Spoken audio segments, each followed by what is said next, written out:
All right. So I'm recording. I'm just starting a new project, but you'll already have a project.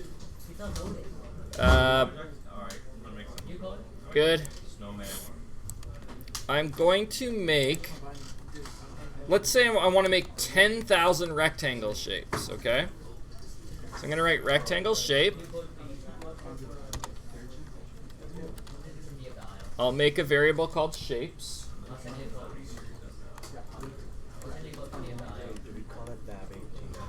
No, it's up to you. This is the end of lab 17. Okay. So there you go, guys. I am going to give them all a size, but I have to go through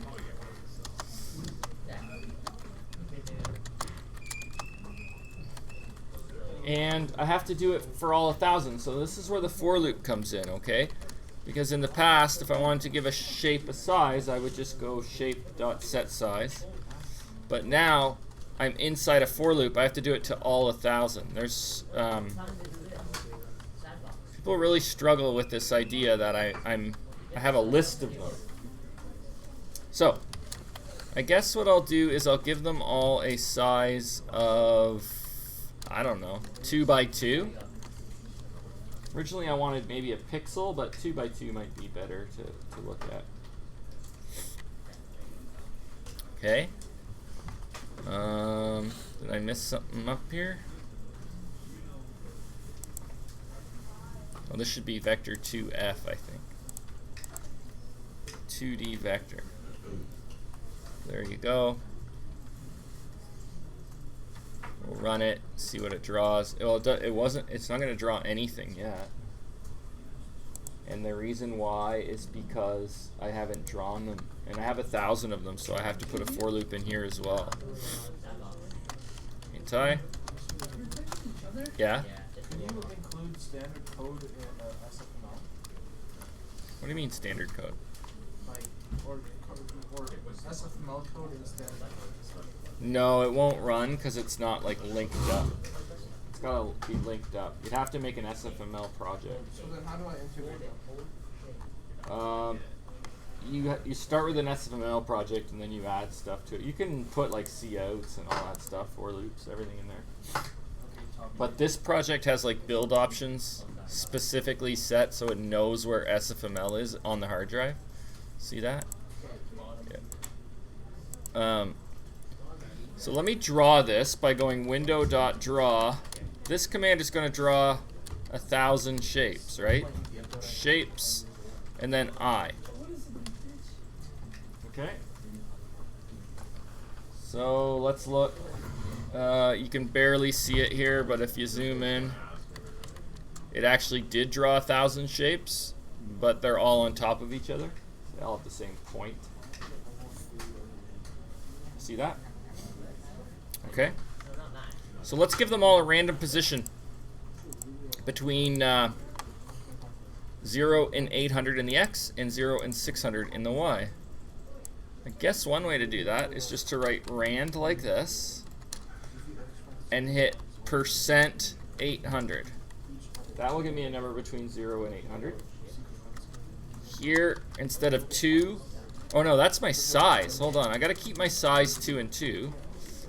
But I have to make a new command that sets the position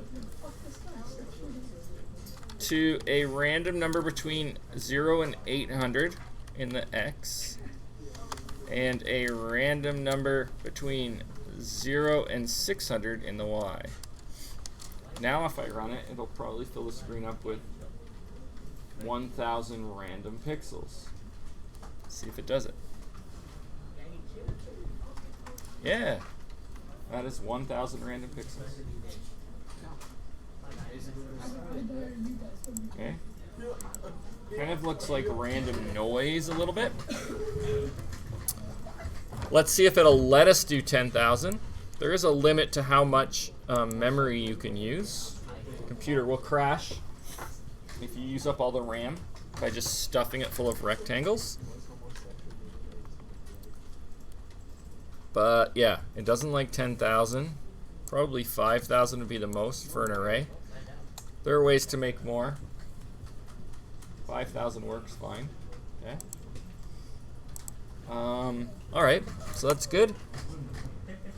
What if I want to have them move?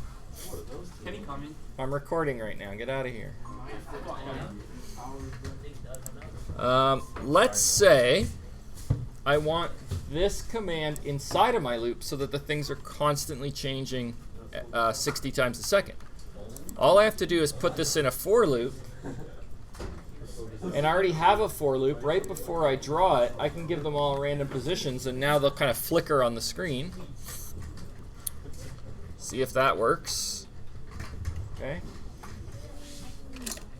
I think you've all experienced the look of that screen right there. That's random noise. That's what random noise looks like.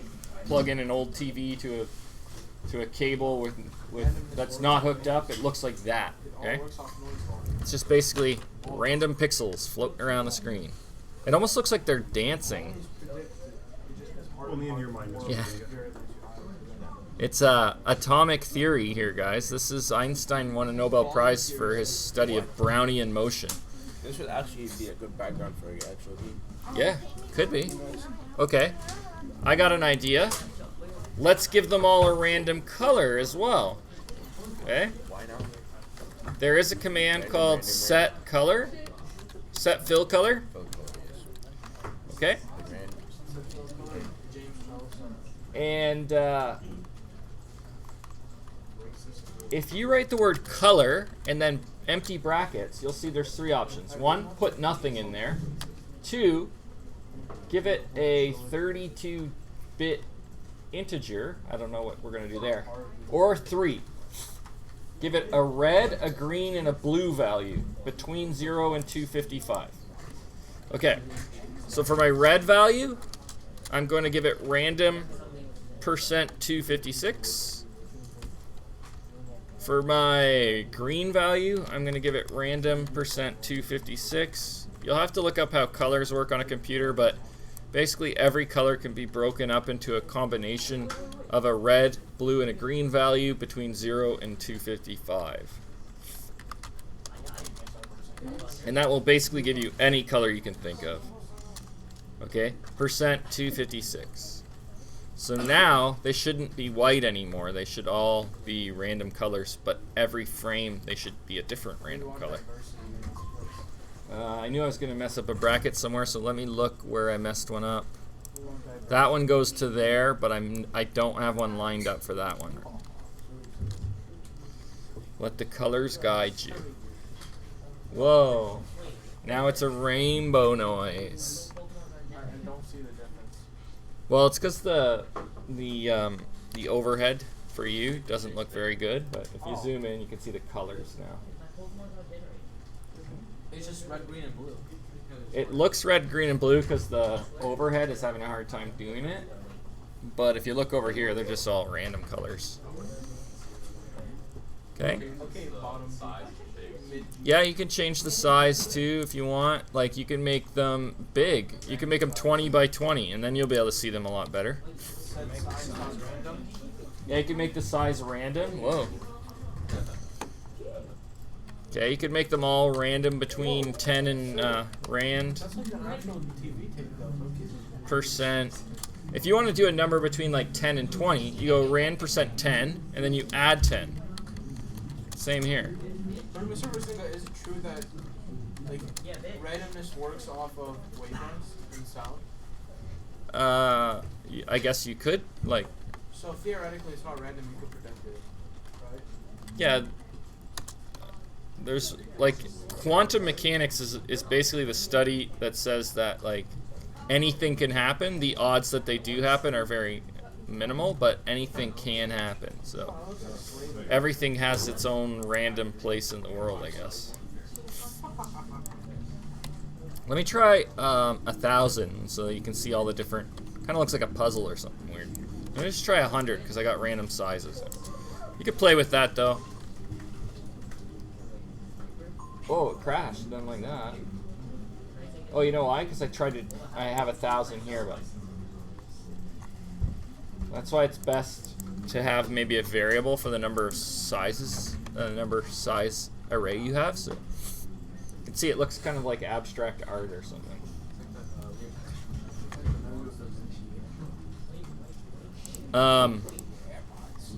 Someone was asking me yesterday how you would make a function that would spit out a random number, so I'll show you how to do that as well. MyRand. Okay. And then you would pass them like a low and a high value. So this is how you make a function, right? And this, if they pick like the number 4 and 9, it should only give them a random number between 4 and 9. So you would want to use a return statement for your function. And then all you would do is you would return a random number %. Now, if it was 4 and 9, what's 9 minus 4? 5, right? So I need a number between 0 and 5. So I have to go high minus low plus 1. And then after I'm done getting that random number, I have to add the low to it. Convince yourself of that.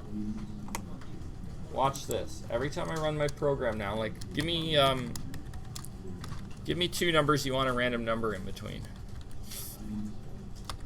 Let's see if it works. Okay, 2 for my low and what for my high?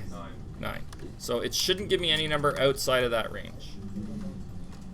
Now, I'm actually going to see out this in my for loop so I can see, because it's going to spit out a lot of them.